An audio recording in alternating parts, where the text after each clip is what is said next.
We've traced the crash of fiscal dominance, the slow death of inflation as policy, and the rise of Bitcoin as a silent exit ramp. But now we're here. The Genius Act.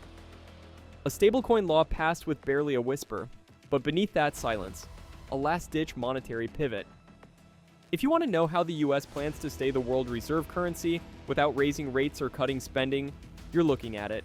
Tokenized debt, on-chain surveillance, and a Bitcoin-fueled lifeline disguised as innovation. I'm Nate Ledger, and this time, we're following the money all the way to its digital grave. What stablecoins really are. It started as a workaround. Back in 2014, crypto exchanges faced a fundamental problem. How do you trade volatile digital assets without touching the slow, heavily regulated banking system? The answer was Tether, USDT, the first widely adopted stablecoin. Pegged 1-to-1 to the US dollar, it promised stability in a storm of volatility. And though most dismissed it as a gimmick, by 2024, Tether alone held over $90 billion in assets, largely US Treasuries. Not bad for a workaround. But what is a stablecoin really? On the surface, it's simple. A digital token that mirrors the value of a fiat currency, usually the US dollar.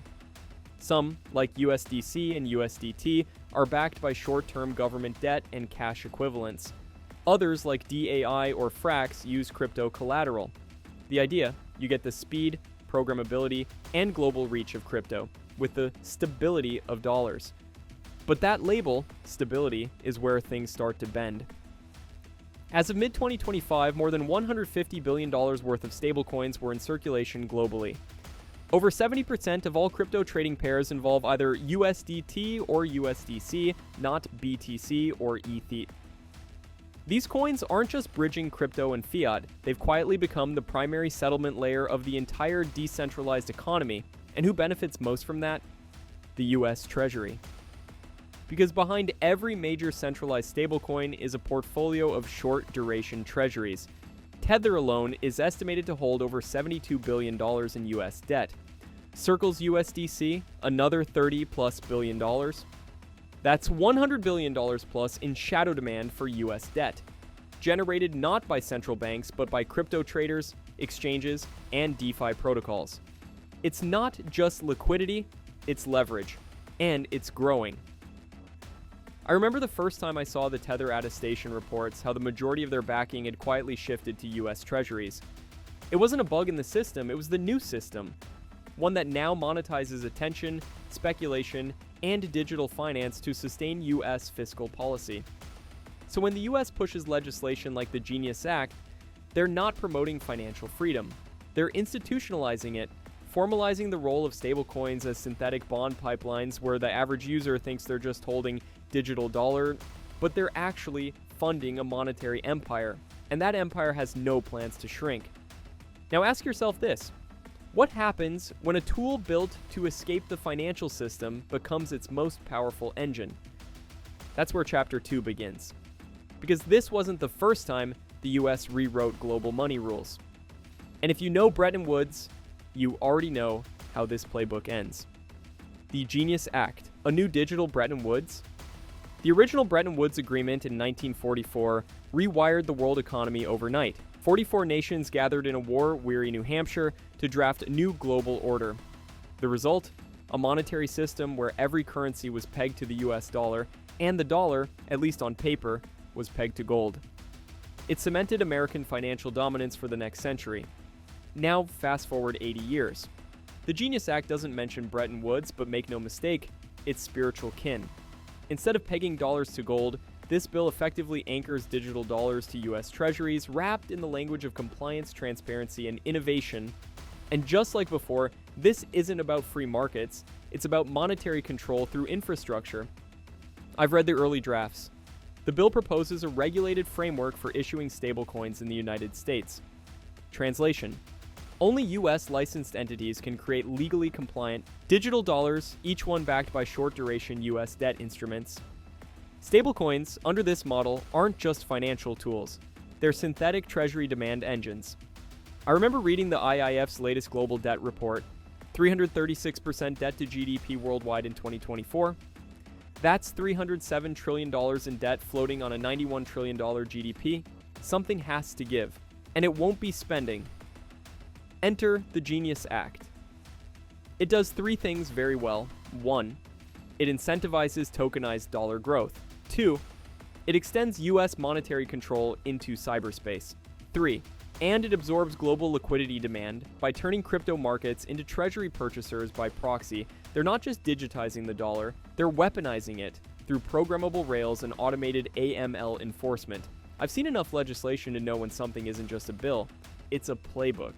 And the Genius Act reads like a plan to rebuild the dollar's power on the scene without asking permission from Congress, the Fed, or even the Constitution. Next, we'll see what this playbook means for the US itself, because fiscal dominance isn't an accident anymore, it's the model. Fiscal dominance by design. I've said it before, sometimes the smartest ideas are the most desperate ones. The Genius Act isn't innovation for innovation's sake, it's a survival mechanism crafted for a nation caught between economic gravity and political paralysis. Let me explain. As of mid-2025, the United States government is running a federal deficit of over $2.1 trillion per year.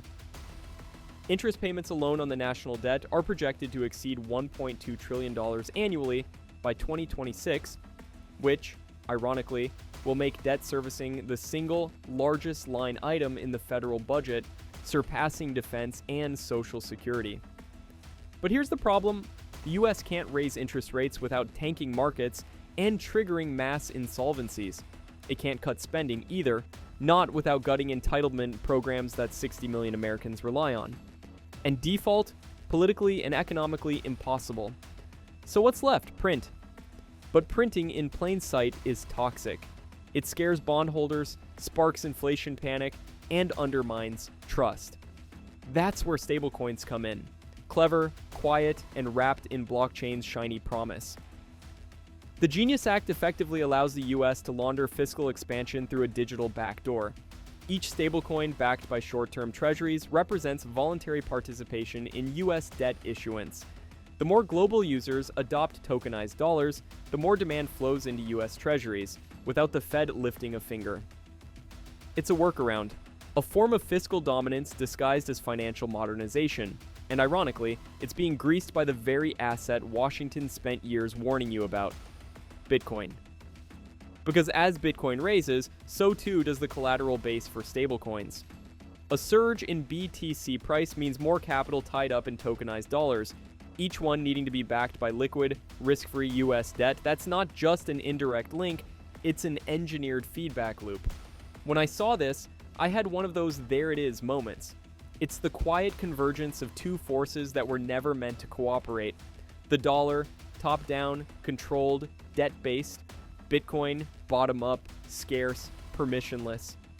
And yet here they are, forming a new digital economy, tethered together by necessity, not ideology. It's the smartest dumb idea I've ever seen.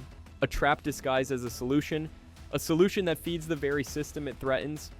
And like every great trick in financial history, it works until it doesn't. Let's talk about who this benefits first. Because if you hold Bitcoin right now, you're holding a secret weapon. Chapter 4. Why this is good for Bitcoin holders. If you're holding Bitcoin, this might be the first time in modern economic history where your asset becomes strategically useful to the very system that once tried to outlaw it. I remember when they laughed at the idea that Bitcoin could ever be anything more than internet monopoly money. That was 2013. By 2017, they were mocking the volatility. By 2021, they were trying to regulate it out of existence. But now it's being woven quietly into the scaffolding of US fiscal survival. Here's how it works. As the Genius Act expands, stablecoins like USDC and Tether are required by law to be backed by high-quality US debt. That's mostly short-term treasury bills, 3-month, 6-month, and 1-year notes. These are the closest thing to digital gold the US can legally produce. But here's the twist. The demand for stablecoins isn't driven by dollar strength. It's increasingly driven by Bitcoin appreciation. The logic's simple. As Bitcoin's price goes up, say from $70,000 to $500,000, like Jack Mallers postulated, the amount of dollar liquidity needed in the crypto economy scales proportionally. Tether currently has over $112 billion in circulation. If Bitcoin 5x's, Tether needs to grow to $500 to $600 billion just to keep pace with settlement, liquidity, and collateral demands. That growth means massive new Treasury purchases, all coming from crypto-native ecosystems. It's a snake eating its own tail. The US essentially incentivizes global adoption of Bitcoin because it creates second-order demand for US debt via stablecoins. Every eerie BTC bull run means a corresponding spike in dollar-backed token issuance. More treasuries are bought, more fiscal gaps are bridged, all without direct printing, at least on paper. And here's what hits hardest for me. This is the first time in history that an emerging monetary asset, Bitcoin, is being implicitly supported by the incumbent one, US debt. Not because of ideology, but because of systemic necessity. You think the government's just going to let Bitcoin run free? Number. They're going to co-opt it. They won't ban it. They'll build around it, use it, integrate it just enough to trap its upside into the fiscal machine. Bitcoin becomes the steam engine for the Treasury Department, and if you're holding BTC, you're not just speculating anymore. You're sitting on the collateral that powers the next digital monetary layer. But here's the catch. What happens when the rest of the world sees this trap forming? We've just peeled back the curtain on something huge. The Genius Act as a digital Bretton Woods, a system where fiscal dominance meets Bitcoin in the strangest alliance you could imagine. We've seen how Washington's survival plan could quietly rely on the very asset it once feared. But this is only the opening act. But the real battle is global, and it's only just beginning. Join me in part 2, where the stakes get higher.